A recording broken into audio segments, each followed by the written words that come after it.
میرے آقا کی مدت ہوئی ہے، تیری راہ میں اکھیاں بچھاتے بچھاتے،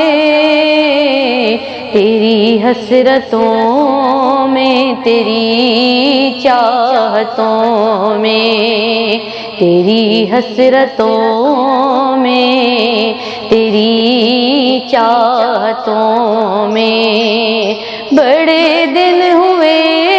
گئے سجاتے سجاتے، میرے آقا کی مدت ہوئی ہے۔ میرا یہ ہے ایمان، یہ میرا یقین ہے، میرے مصطفیٰ سا نہ کوئی ہستی ہے، میرے مصطفیٰ سا نہ کوئی ہستی ہے، نہ کوئی ہنسی ہے، کہ رخ ان کا دیکھا ہے جب سے قمر نے، کہ رخ ان کا دیکھا ہے جب سے قمر نے، نکلتا ہے منہ کو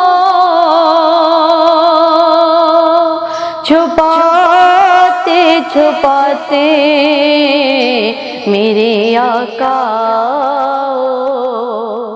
اس پہ میں نے اپنے مدینہ کا سفر بیان کیا کہ جب آپ کا عشق ہوتا ہے، عشق فقط عشق محمد، تو پھر اس عشق کا جو لیول ہوتا ہے وہ کچھ اور ہی ہوتا ہے۔ تو اس سے پہلے میں نے اس میں جیسے امجد صاحب نے بات کی کہ بھئی اس نے کچھ تو وہ سفر لکھا، لیکن کچھ اپنے حالات زندگی لکھنے کا مقصد یہ تھا کہ ہماری زندگی میں بہت مسئلے ہیں، اور جیسے کہ میں نے وہاں پہ بات کی کہ لڑکیوں کی میں نے مثال دی کہ اگر وہ خود ہار نہ مان لیں تو ان کو ہرانے والا کوئی نہیں ہوتا، بس اگر وہ گھٹنے ٹیک جائیں تو وہ ہار جاتی ہیں۔ تو یہاں پہ میں نے ایک چھوٹی سی مثال دی کہ لڑکیاں جو ہیں وہ سیب کی مانند ہوتی ہیں، اور وہ کیا کہتے ہیں کہ وہ ایک ریت کی مانند ہوتی ہے، اور ریت اگر ساحل پہ پڑی رہے تو قدموں کے نیچے رون دی جاتی ہے، وہی ریت اگر سمندر کی گہرائی میں چلی جائے تو کیچڑ بن جاتی ہے، لیکن اگر یہی ریت خود کو کسی سیپ میں ڈھک لے تو نایاب موتی بن جاتی ہے۔ پھر جوہری آتا ہے کہیں سیپ چنتا ہے اور اس کو ایک جو ہے تو موتی ملتا ہے، اور وہ جو موتی ہوتا ہے اس کی جو قیمت ہوتی ہے نا کوئی لگا نہیں سکتا، اس لیے وہ جوہری اس موتی کو چھپا کے اپنے پاس مخمل میں رکھ لیتا ہے۔ تو میں نے لڑکیوں کی مثال دی، اور اس کے علاوہ اس کتاب کو لکھنے کا مقصد یہ تھا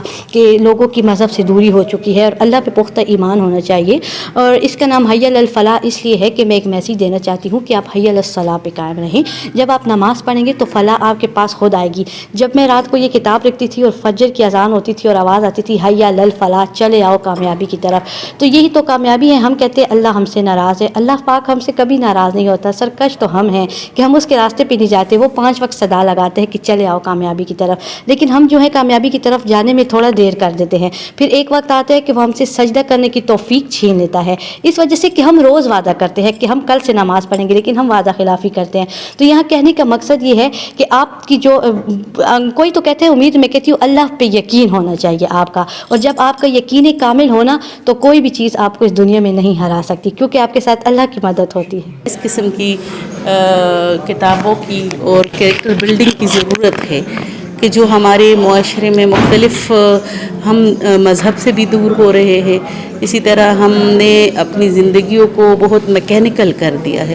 تو کتاب کی طرف رغبت بھی، اور ہماری جو سوسائٹی ہے اس میں اساتذہ، والدین اس قسم کی کتابوں کے ذریعے ہی اپنے بچوں کی اصلاح، یہ ایک رول ماڈل کے طور پر بھی ہم اس کتاب کو لے سکتے ہیں کہ جس میں اس لڑکی نے، اس بچی نے اپنی زندگی کی سٹرگل بھی بیان کی ہے، اور ساتھ میں وہ مذہب کا حوالہ جس نے اس کو معاشرے میں بہت ساری برائیوں سے بچا لیا۔